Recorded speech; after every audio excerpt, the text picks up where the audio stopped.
क्या बीजेपी के अंदर सब कुछ ठीक चल रहा है? आखिर राहुल गांधी बार बार क्यों पूछ रहे हैं अमित शाह कहाँ हैं? संसद के बाहर विपक्ष का हंगामा, बीजेपी से जुड़े इस्तीफों की चर्चा और सोशल मीडिया पर छिड़ी नई राजनीतिक जंग। क्या ये सिर्फ संयोग है या किसी बड़े राजनीतिक बदलाव की आहट?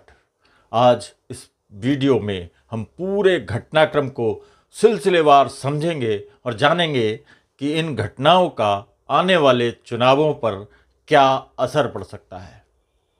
दोस्तों, भारतीय राजनीति में कई बार छोटी दिखने वाली घटनाएं आगे चलकर बड़े राजनीतिक संकेत बन जाती हैं। इसलिए जब किसी बड़े दल में इस्तीफों, संगठनात्मक बदलाव या नेतृत्व को लेकर चर्चाएं शुरू होती हैं तो राजनीतिक विश्लेषकों की नज़र तुरंत उस पर चली जाती है।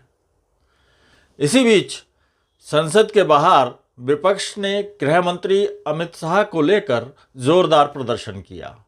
राहुल गांधी, प्रियंका गांधी, डिंपल यादव, पप्पू यादव समेत कई नेताओं ने सरकार को अलग अलग मुद्दों पर घेरा। प्रदर्शन के दौरान विपक्ष की ओर से अमित शाह की संसद में मौजूदगी को लेकर सवाल उठाए गए और नारेबाजी भी की गई। अब सवाल ये है कि क्या ये केवल विपक्ष की राजनीतिक रणनीति है या इसके पीछे कोई बड़ा संदेश छिपा है। दूसरी तरफ बीजेपी से जुड़े कुछ नेताओं के इस्तीफों और संगठनात्मक बदलावों की खबरों ने भी राजनीतिक हलकों में चर्चा तेज कर दी है। विपक्ष इसे पार्टी के भीतर बढ़ती नाराजगी के तौर पर पेश कर रहा है। वहीं बीजेपी का कहना है कि किसी भी बड़े संगठन में समय समय पर जिम्मेदारियों में बदलाव होना एक सामान्य प्रक्रिया है और इसे इस राजनीतिक संकट के रूप में देखना सही नहीं होगा। यानी एक ही घटनाक्रम को दोनों पक्ष अपने अपने नज़रिए से जनता के सामने रख रहे हैं। आज चुनावी राजनीति केवल रैलियों और सभाओं तक सीमित नहीं रह गई है। एक्स, फेसबुक, यूट्यूब और इंस्टाग्राम जैसे प्लेटफॉर्म राजनीतिक नैरेटिव तय करने में बड़ी भूमिका निभा रहे हैं।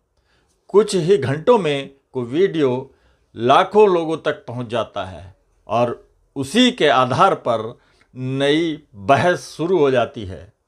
यही वजह है कि लगभग हर राजनीतिक दल अब डिजिटल प्लेटफॉर्म पर पहले से ज़्यादा सक्रिय दिखाई देता है। प्रधानमंत्री नरेंद्र मोदी भी सोशल मीडिया के जरिए लगातार जनता से संवाद करते हैं, जबकि विपक्ष भी इन्हीं प्लेटफॉर्म पर सरकार को घेरने की कोशिश करता है। लेकिन यहाँ एक बात समझना बेहद ज़रूरी है। सोशल मीडिया का माहौल हमेशा पूरे देश की राय का प्रतिनिधित्व नहीं करता। कई बार ऑनलाइन जो तस्वीर दिखती है, चुनावी नतीजे उससे बिल्कुल अलग होते हैं। यही कारण है कि राजनीतिक विश्लेषक केवल सोशल मीडिया के आधार पर किसी दल की ताकत या कमजोरी का आकलन नहीं करते। अब सबसे बड़ा सवाल, क्या कुछ इस्तीफों से ये मान लिया जाए कि बीजेपी किसी बड़े संकट में है? हालांकि अगर आने वाले समय में ऐसे घटनाक्रम लगातार बढ़ते हैं और उनका असर संगठन के कई स्तरों पर दिखाई देता है तो निश्चित रूप से ये एक बड़ा राजनीतिक मुद्दा बन सकता है। वहीं विपक्ष इन घटनाओं को चुनावी मुद्दा बनाने की पूरी कोशिश करेगा। दूसरी ओर बीजेपी अपनी सरकार के कामकाज, संगठन और विकास के एजेंडे के जरिए इन आरोपों का जवाब देने की रणनीति अपनाएगी। यानी आने वाले महीनों में राजनीतिक बयानबाजी और भी तेज होने की संभावना है। क्या आपको लगता है कि विपक्ष जिन मुद्दों को उठा रहा है वो आने वाले चुनावों में असर डालेंगे या फिर बीजेपी इन चुनौतियों से पहले की तरह मजबूती से बाहर निकल जाएगी? अपनी राय हमें कमेंट बॉक्स में ज़रूर बताइए। अगर वीडियो पसंद आया हो तो इसे लाइक करें, शेयर करें और ऐसी ही निष्पक्ष राजनीतिक एक्सप्लेनर वीडियो के लिए हमारे चैनल को सब्सक्राइब जरूर करें।